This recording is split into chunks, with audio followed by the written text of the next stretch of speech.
Հարգելի հետևորդներ, սոցիալական դուետի հերթական հաղորդումն է։ Այսօր խոսելու ենք սկրինինգային ծառայությունների դեղորայքի գների նվազեցման մասին, որին նախորդ հաղորդումներ էր մեր նվիրված, սակայն դա բավականին մեծ հետաքրքրություն է առաջացել եւ որոշել ենք անդրադառնալ։ Անդրադառնալու են այս նշված թեմաներին տնտեսագետ Հրայր Կամենդացյանը, բարև ձեզ պարոն Կամենդացյան, եւ պատմաբան Արեգ Սավգունյանը։ Պարոն Կամենդացյան, հայաքվեն սոցիալ առողջապահական ծրագիր է մշակել, ընդհանուր առմամբ սոցիալ-տնտեսական, մենք որոշել ենք հատվածաբար անդրադառնալ այն հետաքրքիր գաղափարներին, որոնք տեղ են գտել այդ ծրագրում։ Եվ ես կխնդրեի, որ քանի որ դուք բավականին մեծ ներդրում եք ունեցել այդ ծրագրի մշակման process-ում, այսօր խոսենք այդ 3 թեմաների մասին։ Առաջնահերթը առաջարկում եմ սկրինինգային ծառայությունները։ Առաջինը բացել էլի փակագծերը, ինչ է իրենից ներկայացնում սկրինինգային ծառայությունները։ Նախ քանի որ մենք զրուցելու ենք այսօր հիմնական առողջապահական թեմաներով, մի զուգահեռ պետք է անցկացնենք։ Առողջապահությունը զարգացման ինչ փուլում է, նախկինում ինչ էր։ Նախկինում կհիշեք, որ եթե ինչ-որ մեկի առողջությունը խաթարվում էր, վնասվում էր, մարդիկ բժշկի չէին գնում։ Այնքան էին հետաձգում եւ ծախսերի իմաստով, եւ նույնիսկ տեխնիկա էլ չկար, բանը բանից անցնում էր, տնեցիները արդեն այդ մարդու թևեր ընկած ոտերից բռնած Գրեթե պատգարակով կա։ Գրեթե պատգարակով տանում էին բժշկի։ Այն ժամանակվա բժշկությունն էլ բժշկություն չէր։ Մարդը ինձ որ ասում են լրիվ աստծո հույսն էր մնում։ Հիմա այս ժամանակները բնականաբար անցել են եւ հիմա ախտորոշումը ընդհանուր համաշխարհային տենդենսիա այնպես է, որ առողջապահության մեջ մոտավորապես 60-70%, ես իհարկե նկատում եմ ոչ Նեպալը, ոչ Բութանը կամ Մադագասկարը, այլ եվրոպական երկրները, որոնց շարքի մենք էլ ենք դասվում, մանավանդ եվրոպացիները հիմա գալիս են մեր ընտրություններին ուզում են օգնել։ Ավելին, նաև օգտվում են առիթից եւ տիկտիկային թատրոնի դիմաց հեծնում են Ռուբեն Բաբայանի արձանին, մասնավորապես Մարտակոսը, Եվրամիության պատվիրակության ղեկավարը, մի թեթև իհարկե շեղում անենք, եւ ստացվում է, որ սա յուրահատուկ նաև մեսիջ էր պարոն Ռուբեն Բաբայանին, որը կոչ էր անում arczepiskopos ճիպոտահարել եւ օգտվելով այդ հանգամանքից օդում պտտվող լուրերի համաձայն Մարտակոսը բավականին աստվածավախ անձնավորություն է, անկախ իր առաքելությունը ինչին է հանգեցնելու դա ժամանակը ցույց կտա եւ որոշել է առիթից օգտվել եւ յուրովի պատժել Ռուբեն Բաբայանին, բայց անդրադառնանք մեր թեմային։ Դե լավ է, որ եվրոպական այդ բարձր կարգի չինովնիկը սկսել է խամաճիկների թատրոն դες փաստորեն։ Տիկնիկային դա խամաճիկները հիմա մենք ուզում ենք պարզապես իրենց թողնենք իրենց կարաբասների հետ, պիորեների հետ եւ այդ բուրացինոների հետ թողենք անդրադառնանք մեր բժշկությանը։ Ուրեմն կանխարգելիչ բժշկությունը դա 60-70%-ը հաջողության, մարդու առողջության վերականգնման չէ, դա կանխարգելիչ աշխատանքի արդյունքով հնարավորությամբ է լինում։ Դրա համար ինչ է պետք։ Դրա համար պետք են տեխնիկական միջոցներ եւ հիմա բժշկությունը եւ դրա հարակից տնտեսական ճյուղերը այնքան է զարգացել, որ մարդու առողջությունը, օրգանների առողջությունը, օրգանների քանակը նաեւ, որովհետեւ գիտեք վերջերս մի այսպես խանդավառ տատիկ պնդում էր, որ ինքը 3-4 հատ լեղապարկ են հեռացրել իր օրգանիզմից, չէ՞։ Մենք անդրադարձել ենք այդ բավականին զավեշտալի թեմային։ Հիմա այդ սկրինինգները, սկրինը դա էկրան է կոչվում, եւ այդ էկրանի վրա մարդու ներքին օրգանների վիճակը, նրա սնուցումը, հնարավոր ռիսկերը, հնարավոր վատ զարգացումները, դա հետազոտությունների միջոցով լինում է գոնե կանխորոշել։ Այսինքն առողջապահության ոլորտում էլ էլի տեխնոկրատիան գնալով հաղթում է, ավտոմատացում են ծառայությունները, մարդկային միջամտության գործոնը գնալով նվազեցում է եւ արդեն, այսպես ասած, բժշկությունը թևակողում է նոր։ Պարոն Սավգուլյան, խնդիրը գիտեք որն է, որ այդ ամենը Եվրոպայում արդեն 20-25 տարի բավական հաստատուն ռելսերի վրա դրված է։ Այնտեղ բժշկությունը զարգացումը ճիշտ է շատ թանկ է, բայց այդ զարգացումները այնտեղ որոշակի արդեն կան։ Հիմա մենք պիտի փորձենք հասկանալ տեղային մակարդակով, օրինակ Հայաստանի մարզերից որից է մարզում, օրինակ վերցնենք Շիրակի մարզը այդ սկրինինգների, այդ հետազոտությունների, հետագա կանխարգելման իմաստով ինչ աշխատանքներ են այդտեղ պետք։ Կամ պետք է թե ոչ, մոտավոր ինչ կարժենան եւ նաեւ դուք եք մասնակցում մեր սոցիալ-տնտեսական հանձնաժողովների աշխատանքներին, նաեւ դուք գիտեք հստակ այդ հարցի վերաբերյալ մեր կարծիքը հիմնականում ձևավորվել է նրա շուրջը, որ սկրինինգները պետք է լինեն պարտադիր։ Պարոն Կոմենդացյան, եթե մի քիչ առարկայական խոսենք, օրինակ այդ մեկ, այսպես ասած, շտաբ օգնության մեքենա կամ սպասարկող այդ սկրինինգային ծառայությունը ինչ է իրանից ենթադրում, հա, պետքա բժիշկ լինի իր անձնակազմով եւ այլն, եւ օրինակ սենց հարց կա, քանի որ իշխանությունները անցել են, այսպես ասած, համընդհանուր առողջության այդ ապահովագրության ծրագիր, արդյոք այդ սկրինինգային ծառայությունների ներդրումը ոնց որ ստացվում է կարող կրկնակի ծառայություն լինելու, այսինքն դրանով մենք ինչ հարց ենք լուծում էլի։ Խնդիրը գիտեք որն է, խնդիրը նրա մեջ է, որ մարզային բժշկական կենտրոնները այն գումարները չեն ստանալու այդ հիմնադրամից, այդ խոշոր հիմնադրամից, որի առանձին ստվերային այսպես առանձնահատկությունները դեռևս կզրուցենք, մարզային բժշկական կենտրոնները եւ տեխնիկապես հագեցած չեն առաջին։ Եվ ինչ որ իմաստով նրանք առնվազն 5-ից 7 տարի ետ են մնալու, տեխնիկական հագեցվածություն հիմնական որպես խնդիր դիտելով Երևանի ընդհանրեն քաղաքային բժշկական կենտրոններից։ Եվ այս բացը լրացնելու համար, որ ակնհայտ է, որ այստեղ կա մեծ ճեղք, մեծ բաց կա այս նույն համակարգի մեջ գտնվող բժշկական կենտրոնների միջև իրենց տերիտորիալ ընդհանրենք բաշխվածությունից ելնելով։ Այս բացը պետք է լրացնեն այդ սկրինինգային հետազոտության համար հարմարեցված, հատուկ տեխնիկաներով, այսպես համալրված եւ դրա մեջ նաեւ բժշկական անձնակազմ որոշակի ախտորոշող ֆունկցիաներ իրականացնող բժիշկներով համալրված։ Այդ մեքենաներ են պետք, դրանք լոկալ ավտոնոմ։ Դրանց արժեքը հաշվի առնելով, որ այդ հետազոտման աշխատանքները, հետազոտման բնույթը, վաղ կանխորոշման, վաղ կանխարգելիչ զանազան դրույթները հաշվի առնելով, այս աշխատանքները անընդհատ հարստանում են նոր տեխնիկայով, դա նոր տեխնիկան է, դասում բժշկական տեխնիկան, դա էժան բան չէ։ Եվ աշխարհում մոտավորապես նման օրինակ ապարատները կամ այդ մեքենաները, կահավորված մեքենաներ են, երկար մեքենաներ, ժամանակին Երևանում էլ օրինակ մի քանի բժշկական կենտրոններին կից կային այդ MRT-ին իրականացնում, կան նաև ֆլյուորոգրաֆիայի ընդհանրենք բաղադրիչով մեքենաներ, դրանք արժեն մոտավորապես 250,000-ից մի քիչ ավել։ Նախնականը մոտավորապես քանի մեքենա կարելի է։ Ես զրուցել եմ, հասկացած ես, պարոն Սավգուլյան, զրուցել եմ Շվեյցարիայում եւ Շվեդիայում բնակվող իմ ծանոթների հետ, որոնք այս բնակավարի հետ առնչվում են, կապ ունեն, եւ պատկերացրեք, որ հավանաբար հաշվի առնելով մեր բնակության փոքր քանակը, ամեն մարզում, եթե լինի այդ մեկ մեքենան, նամ կոմպլեքս է էլի, այդ կոմպլեքսը եթե լինի, այս կոմպլեքսը ամեն մարզում ունենալու պարագայում մեկ առնվազն մի 10 հատ պետք է գումարած մի 2 հատ էլ պահեստային տարբերակ,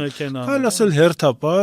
որովհետև վերջորդ դա տեխնիկայի սպասարկման ընթացքում լինելու են բարդություններ, լինելու են ինչ-որ տեխնիկական հարցեր, հիմա ընդհանուր գումարը մոտավորապես $3 միլիոն կարգի է գալ։ Հիմա այս $3 միլիոն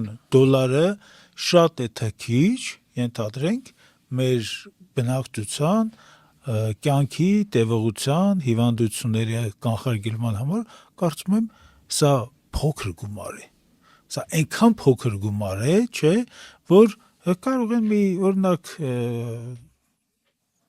զանազան կամակատարներ կան պետական ապարատներում տեղավորված, չէ, ԿՊ-ական զանազան այս կուսակցական ակտիվիստներ կան, այս ակտիվիստների միայն այդ վարձավճարներից զուտ նրանց պարգևավճարների գումարները ահռելի գումարներ են կազմում։ Այդ 3 միլիոն դոլարը մոտավորապես կազմելու է 1 միլիարդ 200 միլիոն։ Հիմա ընդամենը 10 օր առաջ անոնս արեցին, Բաթը արդեն անցած 25 թվականի երկրորդ երամսյակի համար, չէ, մոտավորապես 4.6 միլիարդ դրամ հատկացնել, այսինքն գումար են հատկացնում պարգևներ առողջ մարդկանց, բայց այս կանխարգելիչ սոցիալապես խոցելի մարդկանց համար գումարը չի գտնվում եւ չի գտնվում։ Մոտապես 4 անգամվա տարբերություն։ Այս իշխանությունների մոտեցումը արդեն պարզ է, որ իրենք իրենց բնույթով սոցիալական չեն, ճիշտ է, այդ հակաժողովրդական։ Այո, այդ ֆոնի վրա է կան իշխանության, բայց այս բոլոր իրենց քայլերը ավելի շատ հիշեցնում է նախընտրական շրջանում ինչ որ կոսմետիկ միջոցառումների, որի հիմնական նպատակը վերարտադրումն է։ Բայց քանի որ նույնիսկ այս պահին, որ մենք զրուցում ենք, կան մարդիկ, որոնք իրոք կարիք ունեն բուժ սպասարկման եւ բոլոր այդ կարիք եւ ընդհանուր պարտադիր հետազոտում եւ պարոն Կամենդացյան այդ շերտը կոնկրետ հիմա այս ժամանակահատվածում չի օգտվում այդ համընդհանուր առողջության ապահովության փաթեթից, այնտեղ հիմնականում առաջի փուլով նախատեսում է այն ֆիլտրը, որ սահմանել են 201,000-ից բարձրի դեպքում ապահովություն ստանալու իրավունքը, մենք սա լուրջ խնդիր ունենք, որովհետեւ 100,000-ավոր մարդիկ այս համակարգից դուրս են։ Այո, ցածր են ստանում։ Չեն կարողանալու ներգրավել այդ process-ը։ Ցածր են, մի կարևոր հարց էլ կա։ Բավականին զարմանալի բան ասեմ, բայց նույնիսկ ազգային վիճակական ծառայությունը վերջի թվերը ներկայացրել է, մենք Հայաստանում թվում է թե միշտ անշեղորեն ամեն ինչ աճելու է։ Մենք արդեն հունվար ամսին ունենք աշխատավարձերի իջեցում։ Բայց դա ոնց է հնարավոր։ Հնարավոր է, որովհետև տարվա վերջին այդ զանազան պարգևները քաղաքական լոյալության, այդ քաղաքական ընտրակաշառքի, կորպորատիվ պետք է ճիշտ այստեղ բառը մենք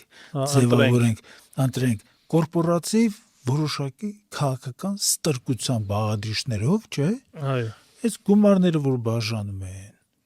բայց գումարները որ բաժանում են, այդ գումարների ձևակերպման արդյունքում ստացվում է, որ երկրում աշխատավարձերի հարաճուն աճ է գրանցվում։ Հաջորդ ամսին արդեն հունվար ամսին այս ամեն ինչը այս փլատակների տակ է մնում, միանգամից ընկնում է, միանգամից։ Հիմա մենք ունենք փաստացի այս վերջին 7 տարվա ընթացքում առաջին ամիսը, պատկերացնում եք, առաջին ամիսը, երբ որ միջին աշխատավարձերը Հայաստանի Հանրապետությունում արդեն անկում են ապրում։ Պարոն Կամենդացյան, ուրեմն նաև ես նայում եմ վիճակագրությունը ընդհանուր, փաստորեն տարեկան Հայաստանում մոտավորապես ընդհանուր թիվը 25-ից 26,000 մարդ է մահանում, եւ մահվան պատճառների մեջ նշվում էր մոտավորապես 50%-ը, մի քիչ խոշոր բանը կլորացրած թվերով ասեմ, դա սրտանոթային հիվանդություններ, մոտավորապես դեռ 18-ից 20%-ը խազկեղայիններ, հետո այնտեղ շնչառականն է եւ այլն եւ այլն։ Դրանք հիմնական այն, որ ասում են Big 5 են ասում, չէ, ընդհանուր խոշոր 5-ը։ Այո, խոշոր 5-ի մեջ են մտնում։ Խոշոր 5-ի մեջ են մտնում, խոշոր 5-ի մեջ են։ Ու այնտեղ արդեն շաքարային դիաբետի եւ այլ խնդիրներ են։ Հիմա փաստացի ստացվում է, որ Հայաստանում կա մոտավորապես 5 այդ ձեր ասած նշած մեծ հնգյակի մեջ խոշորացվածությունները, այո, խմբերը։ Այս ուղղությամբ 100,000 մարդիկ, որոնք սոցիալապես խոցելի են եւ աղքատ են, իրենք ոչ այդ բանի ապահովագրությունից են օգտվելու եւ ես կարծում եմ այս բանը առաջ քաշված սկրինինգային ծառայությունների թեզը եւ ինչպես նաեւ նշեցիք, չէ՞, միջև մարդը դանակը ոսկորին չի ասում, տեղից չի շարժվում։ Ցավոք։ Այո, եւ նույնիսկ այդ վիճակում սոցիալապես խոցելու վիճակում, եթե մարդը նաեւ իմանում է, որ իր կյանքին իրոք վտանգ է սպառնում, ապա ելնելով նաեւ մեր ազգային մենտալիտետից, այդ մարդը իր բարեկամության մեջ, հարազատության մեջ կային բանը ոգին դեռևս որոշակիորեն մնացել է, այդ նիսուկացը մեկին օգնելու օժանդակելի, երբ որ նեսուկ լինելու այո, որովհետև գիտեն այդ բարոյական նաև պատասխանատվությունը մերձավորի նկատմամբ, գիտեն այս մարդը մահանալու է, երիտասարդ մարդը պրոբլեմ ունի, բայց այդ պրոբլեմը պետքա ի սկզբանե բացահայտվի։ Իսկ եթե մարդը չի գնում, ընդհանրեն կառուն չի անցնում, այդ տարեկան է, այսպես ասած, բուժ սպասարկումից ինքը չի օգտվում, ինքը չի իմանում, որովհետև կոնկրետ սրտանոթայինը շատ հանկարծակի է լինում, էլի։ Հարգելի պարոն Սավգուլյան, խնդիրը գիտեք որն է, մենք կարող ենք զրուցել թեմայի շուրջը, փոխանցել մեր կարծիքները հանրությանը, դա այլ հարց է, բայց երբ քաղաքացին, մարզում բնակվող քաղաքացին հստակ իմանում է, որ մարզ կենտրոնում այդ մեքենա սարքավորումը համարյա գնացքի լոկոմոտիվի չափ է այդ սարքավորումների, այդ ավտոմեքենան, հանգույցը տեխնիկական, եթե ինքը իմանա, որ այնտեղ այդ մեքենան կանգնած է, եթե ինքը նույնիսկ դա իմանալով ինքը հատուկ շտեմարաններից, որտեղ քաղաքացիների բոլոր տվյալները, ընդ որում ահաճողական եւ հիվանդությունների հայտնաբերման, հիվանդության վիճակի հետազոտման վերաբերյալ, ոնց ասում են, բժշկական շտեմարանը, բալնիշնի իր պատմությունը, իր հիվանդության պատմությունը, եթե էլեկտրոնային դա լինի եւ ընդհանրենք այսօր մարտի 21-ն է, չէ՞, մարտի 21-ին ինքը արթնանա ու միակից բացի իր հեռախոսը տեսնի, որ եկել է հաղորդակցություն, որ ձեզ վաղը չեմիսորը, ընդհանրենք այս ժամին սպասում ենք կանխարգելիչ այդ տարեկան պարտադիր հետազոտության, վստահ բոլորը կգնան։ Ընդունեցի բնականաբար, դա պետք է լինի անվճար։ Այո, անվճար եւ այս պարագայում մենակ ես մի թեթև ռիսկ եմ տեսնում այն կտրվածքով, որ թե մեր մարզերում մնա չի, որ բնակչությունը հավասարաչափ է էլի բաշխված, այս պարագայում արդյոք կար այդ մի մեքենան սպասարկման այդ գործառութանի թեկուզ օրական, չգիտեմ, 15 կամ 20, միջինացված ասում է 10 մարդ պետքա սպասարկի, որտեվ կախված թե ինչ հետազոտություն է նաև անցնում, բայց ամեն դեպքում, եթե նույնիսկ սենց մակերեսային հաշվարկ ենք անում օրական այդ 10 ավտոմեքենա 20 հոգու, այսինքն 200 մարդու սպասարկումը ամսական անում է 6000, տարեկան 72 դու գնում եք դեպի տեխնիկական լուծման քննարկում եւ բարբերությունների որոշակի հստակեցում եք փորձում այս հարցը բարձր, խնդիրը այլ տեղ է, մենք պետք է ստարտը տանք, մեկնարկը պետք է լինի, մեկնարկը լինելուց հետո բնական շտեմարանները չեն շարք միան հիվանդների հիվանդության պատմությունների շտեմարանները, դա նշանակում է նաև որոշակի պարբերականությունների հաստատում, դա նշանակում է տեխնիկական մարշրուտիզացիա, այսինքն այդ մեքենան որ բնակավայրերը պետք է գնա, որտեղ են այդ ընդհանրենք հիվանդության օջախներ կան, միգուցե տարբեր հարցեր կան, այս հարցերը արդեն երկրորդական, երրորդական, չորրորդական պլանի հարցեր են, դրանք մենեջմենտի խնդիրներ են ընդհանրապես իրենց ամբողջությամբ մեջ ներկայացնում։ Մեր համար կարևորը երկու բաղադրիչ։ Առաջին, այդ ծառայության մեկնարկը պետք է տրվի, եւ երկրորդ ամենակարևորը դա պետք է լինի անվճար։ Այս երկու խնդիրները, երբ որ մենք արդեն կարողանանք գոնե դրանց մեկնարկը տեսնենք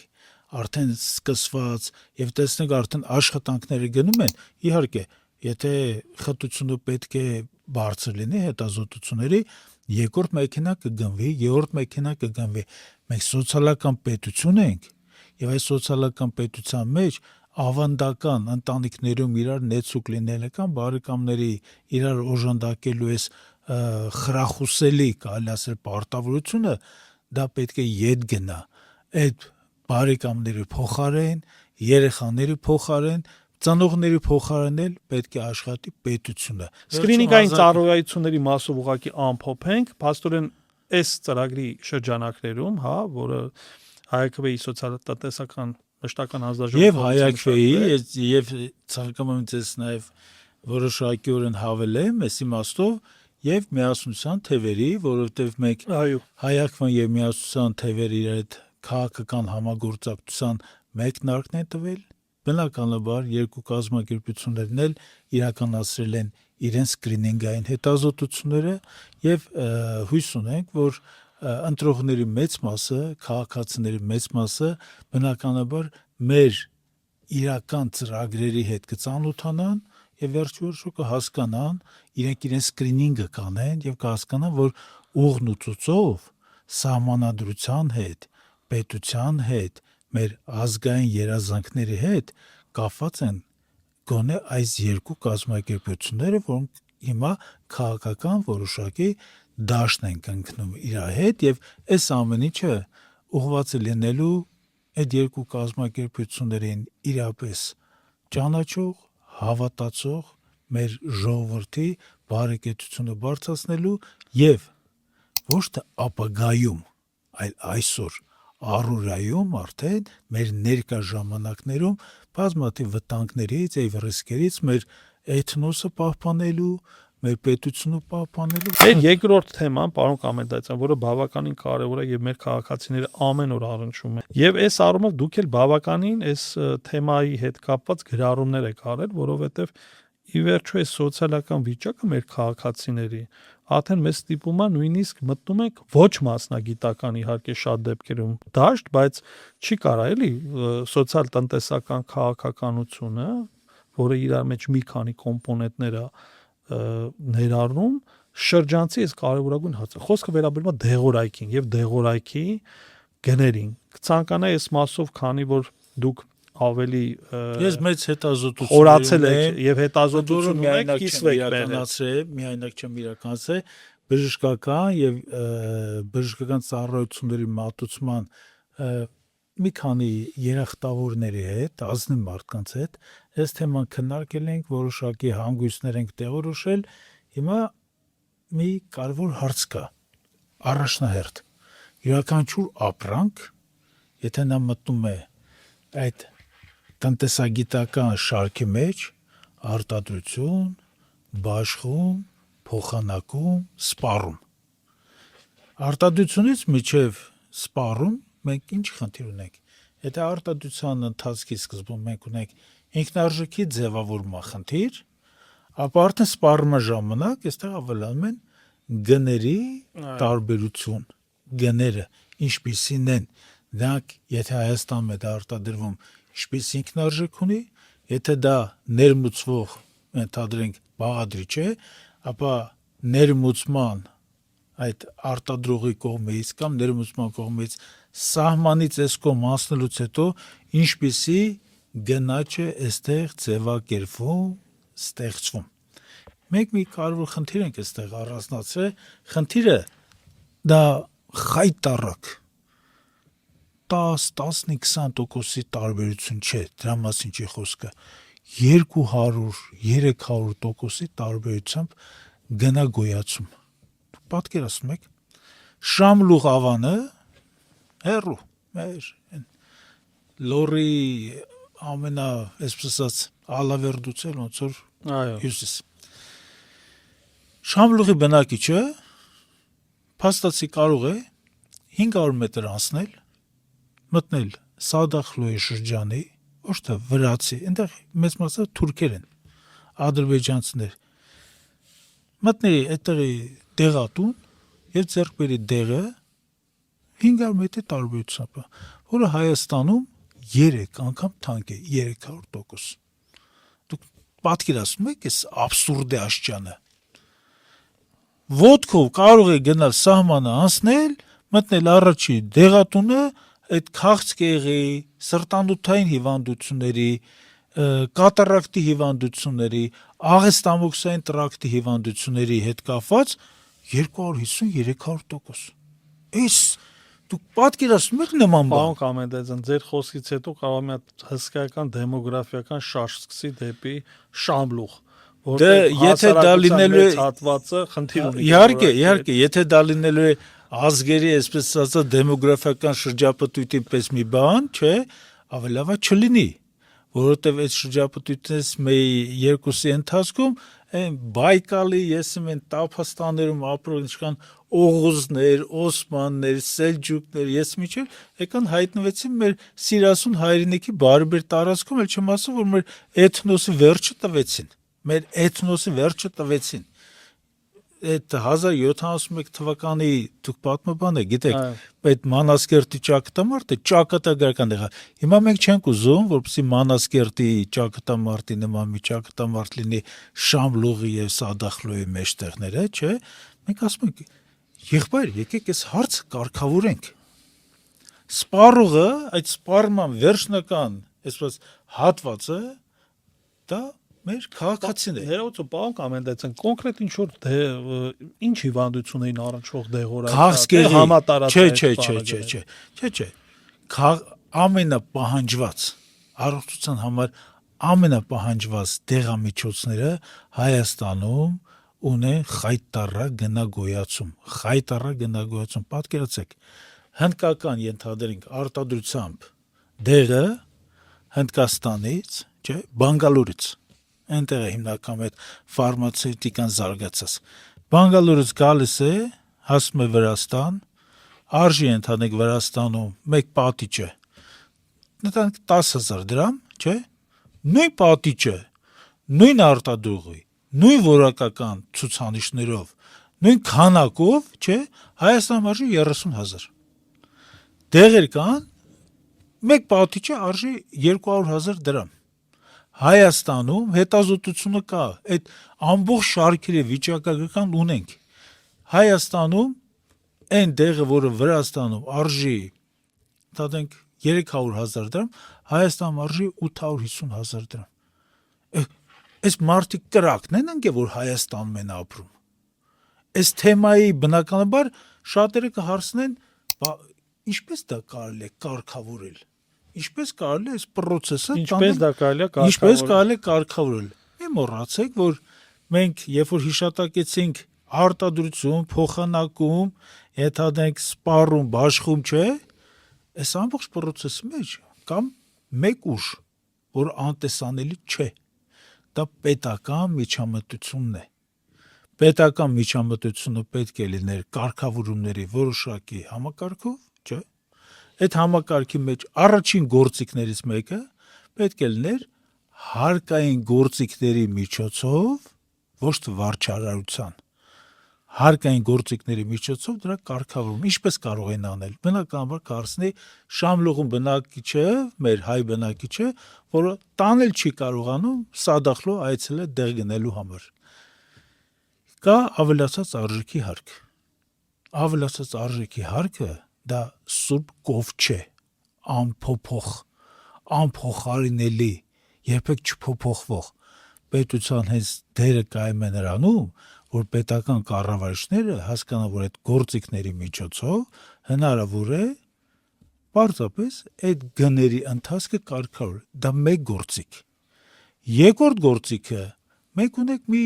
այսպես ասած կազմակերպություն պետական, որի ձենը լսվում է,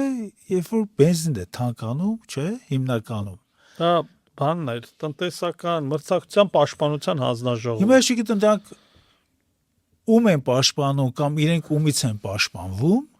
կարծում իրենք են պաշտպանվում, որովհետև այդ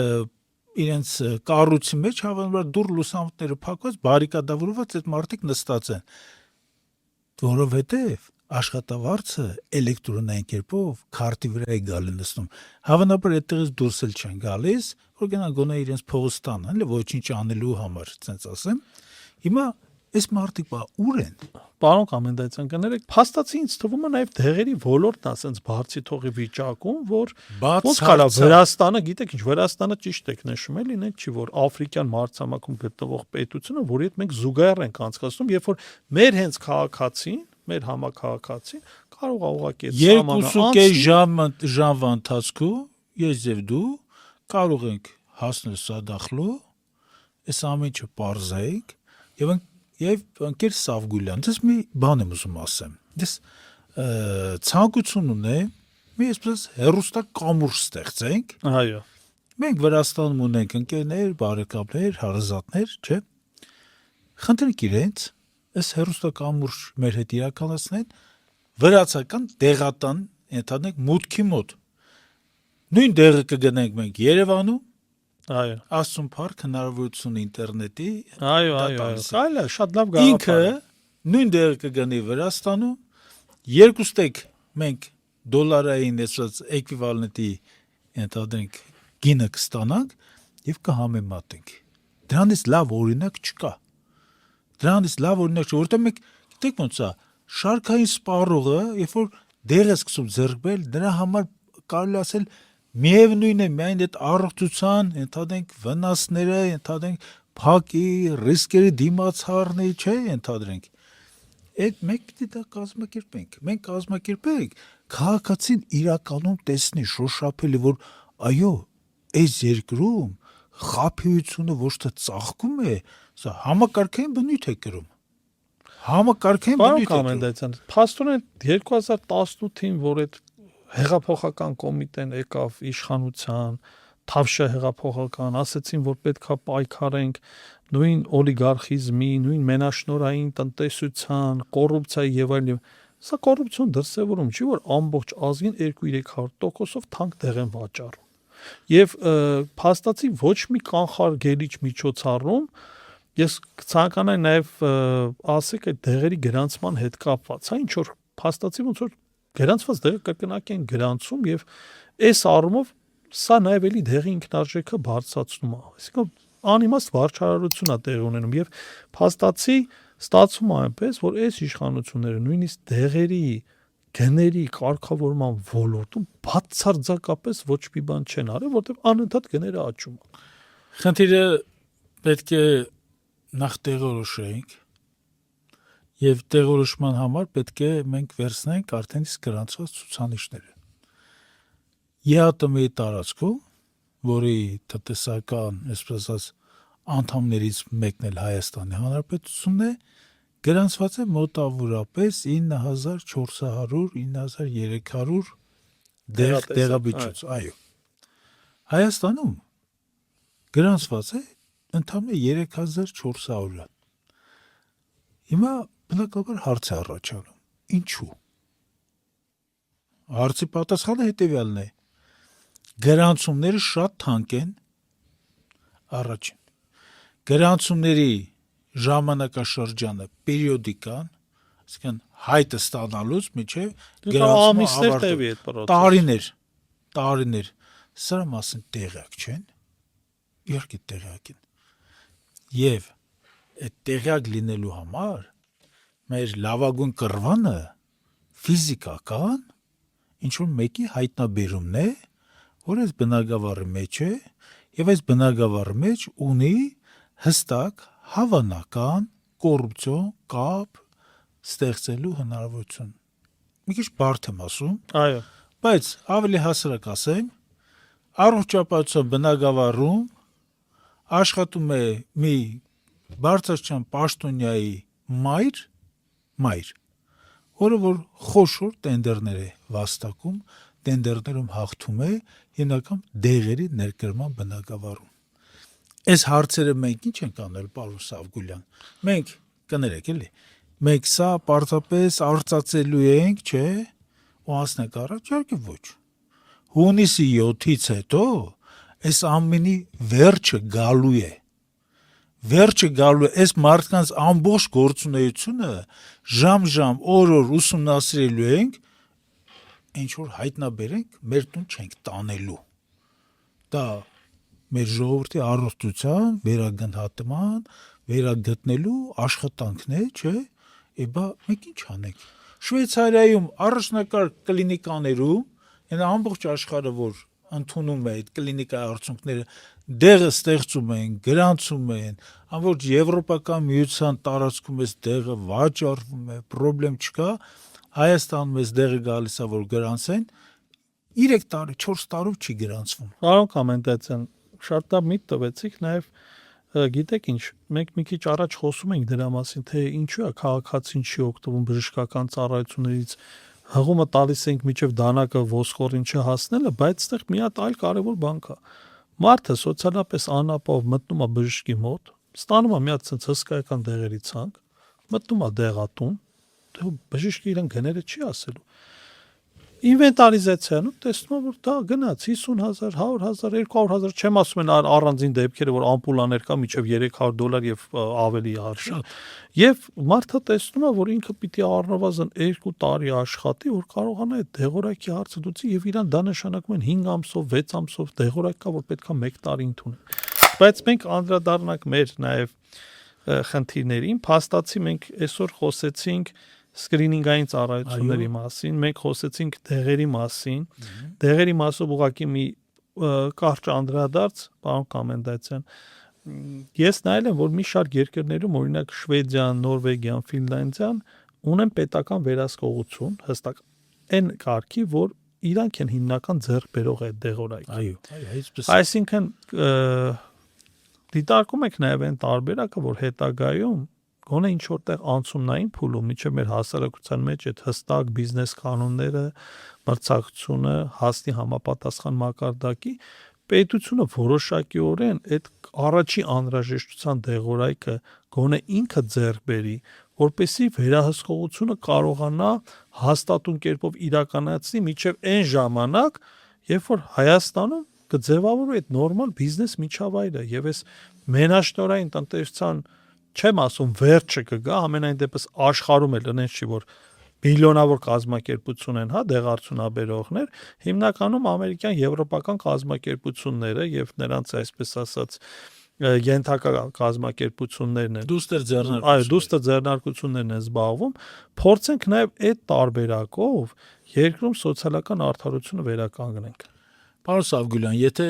պետական միջամտությունը բերելու է նույնիսկ մեկ մարդու առողջության վերականգնման, նա արդեն արդարացված է։ Մարդը բարձրագույն արժեք է, եւ մենք մեզ այս շռայլությունը պետք է այդ գայթակղության մեջ չգնանք ընկնենք, բայց չէ մենք շուկայական տնտեսություն ենք վարում։ Ոչ մի շուկայական տնտեսություն Հայաստանում չկա։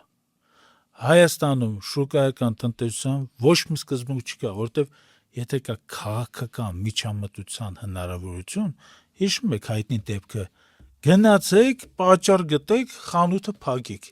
Այո։ Այս ամբողջ ապացուցում է, որ շուկայական բաղադրիչով տնտեսություն Հայաստանում չկա։ Հայաստանում գործարարը պաշտպանված չէ։ Միգուցե տասնյակ զանազան գործարանների միություններ, ասոցիացիաներ, կոոպերատիվներ, ես իմ աղանդավորական կազմակերպություն տնտեսական բնույթի, չէ, լինեն, դրանից բան չի փոխվում։ Հայաստանում տնտեսությունը ապահովագրված չէ քաղաքական միջամտությունից։ Շատ լավ, պարոն Կոմենդացյան, մենք քանի որ հանձնարարականում նախորդ ձևակերպել ենք պրոթեզավորման խնդիրը, առաջարկում եմ այժմ երկու հիմնական կետի շուրջ ձևակերպենք մի նոր հանձնարարական, որը վերաբերում է սկրինինգային ծառայություններին եւ դեղորայքի գներին։ Այո։ Հանձնարարականը կուղղվի կառավարությանը, թող կառավարությունը արդեն որոշի։ Իրանց մեջ որոշեն։ Այո։ Միգուցե մեկը կաբինետում է որոշելու, մեկը այդ 7,000 € հեծանիվ քշելու։ Այո։ Կընտրում կարող է շենքից դուրս չգալ, այդ հեծանիվը բերել կաբինետ, այս կաբինետը անդադ քշի։ Անդադ քշի 7,000 € հետո նախարարության միջանցները հետո փոսերից կխուսափի։ Փոսերից կխուսափի։ Եթե փոսերից որ խուսափեց, փաստորեն մենք չենք ունենա կառավարչական երկու ընդհանրենք մարմինների միջև բախում Երևանի քաղաքապետարանի եւ ընդհանրենք 7,000 € հեծանվության անձնավորության միջև,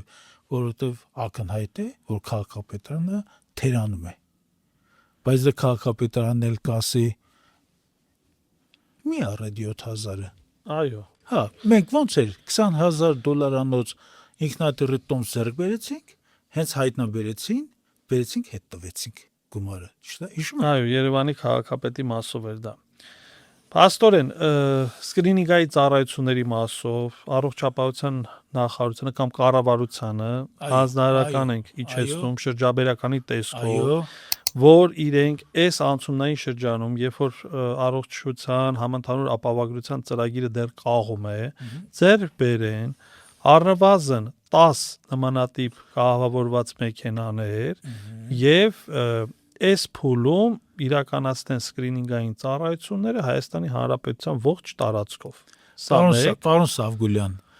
ես առաջարկում եմ այլ լուծում, այլ ալգորիթմ։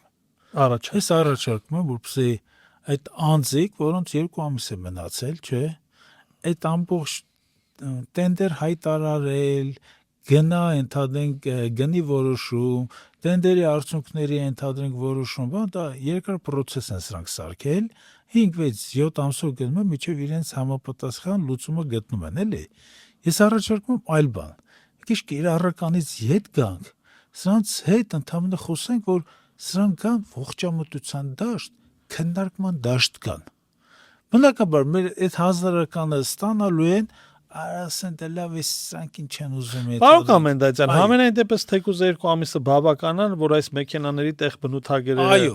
պատրաստեն, դրանք հանրականը տան տեղ բնութագրերը պատրաստեն, որ մենք ժամանակ չծախսենք։ Մենք ժամանակ բնականաբար չենք։ Հուսով եմ, որ նորմալ բնութագրեր կանեն, կկազմեն, իսկ կոնկրետ դեղորայքի գների հետ կապված այդքան շատ ժամանակ չի պահանջվելու իրանց, եթե իրենք նույն քաղաքական միջամտության տրամաբանությամբ, որտեղ որ ձեռնտու է միջամտում են, որտեղ որ ձեռնտուչի չեն միջամտում կամ անտարբերություն են դրսևորում, հետեւաբար այս անտարբերությունը, ընդ որում այդ անտարբերությունը դա բեմականացված անտարբերություն, դա գործուն անտարբերություն է։ Թվում է այդ կապ չունեցող բաներ են։ Այս մարդիկ անտարբեր են իրենց յուրայինների նկատմամբ, իսկ անտարբեր չեն այլ ընդհանրենք քաղաքացիների նկատմամբ։ Ռուսական խոսքով ասում է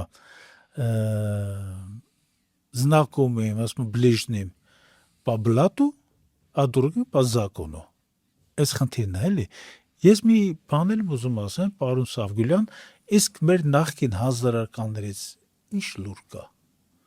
Մենք որտեղ արդեն 2 հանրական իջեցրել ենք։ Պարոն Կոմենդացյան, մեր հանրականները ինձ թվում է, իրենք հիմա այդ շրջանակներում հարցումներ են անում,